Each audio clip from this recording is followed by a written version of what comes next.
Саламатсыздарбы, урматтуу кесиптештер. Мен Медетова Магера, Айдаралиев атындагы орто мектебинин башталгыч класстарынын мугалими. Мен мекен тануу сабагынан кайтарым байланыш үчүн окуучулар менен тест түздүм. Бул тестте окуучулар жөн гана жооп берип койбостон, ушул жаныбарлар жөнүндө маектешип, ойлорун айтышат, түшүнүктөрүн айтып кетишет да. Темабыз жаныбарлар адамга эмне берет. Кандай үй жаныбарларын билесиңер? Эмне үчүн алар үй жаныбарлары деп аталат? Деп баштасак болот. Кой кандай жандык деп суроо беребиз. Эгерде бала боло деп койсо туура эмес деп кайра дагы бир жолу көр дейт. Эгерде майда деп жооп берсе, анда туура деп тестти улантып кете берет. Эми кой адамга эмне берет, анын жүнүнөн эмнелер жасалат, койдун этин эмне кылабыз, койдун баласын эмне деп аталат, мына ушинтип балдар менен маектешип бышыктасак болот экен. Андан кийин айран, сүзмө, курут, сүт азыктарын кайсы үй жаныбары берет деп берсек, мисалы жылкы деп койсо туура эмес деп дагы бир жолу көр дейт. Эгерде уй десе, анда туура деп улантып кетет. Эми буга чейин уй жөнүндө окуучулар менен маектешип алсак болот, бышыктап.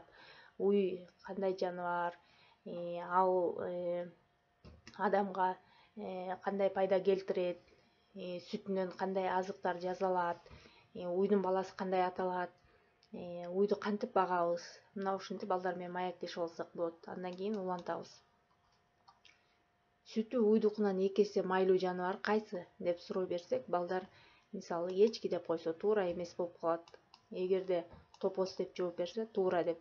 Топоздор кандай жерлерде жашашат, алардын сүтүнөн дагы эмнелер жасалат, мына ушундай сыяктуу суроолорду берип, топоздун баласы кандай аталат, ушинтип балдар менен маектешсек, бышыктасак болот экен, тест менен бирдикте.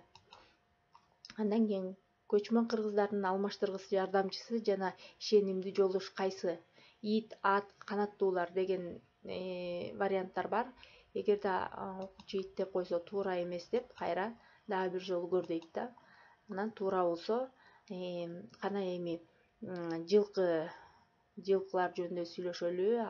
Ат адамга кандай пайда келтирет, бээнин сүтү эмнеге пайдалуу, жылкынын баласы кандай аталат деп, мына ушу жылкы баласы жөнүндө сөз кылып, алардын келтирген пайдасы жөнүндө балдар менен сүйлөшсөк болот экен. Аларды кантип багуу керек, күлүк аттар кандай аталат, мына ушундай сыяктуу суроолор менен балдар менен маектеше берсек болот экен. Андан кийинки табышмак. Кызыл селде молдо бар, таңдан азан чакырат, кыядан көрсө, ошол замат каткырат. Бул ит, ат, короз. Эгерде бала короз деп жооп берсе, туура болот дагы. Үй канаттуулары жөнүндө сүйлөшсөк болот. Булардан кандай пайда келет, булардын жумурткасынан эмне жасалат, балапанды кантип басып чыгарышат, жүнүнөн эмне кылабыз, мына ушундай сыяктуу суроолор менен балдар менен маектешсек болот экен.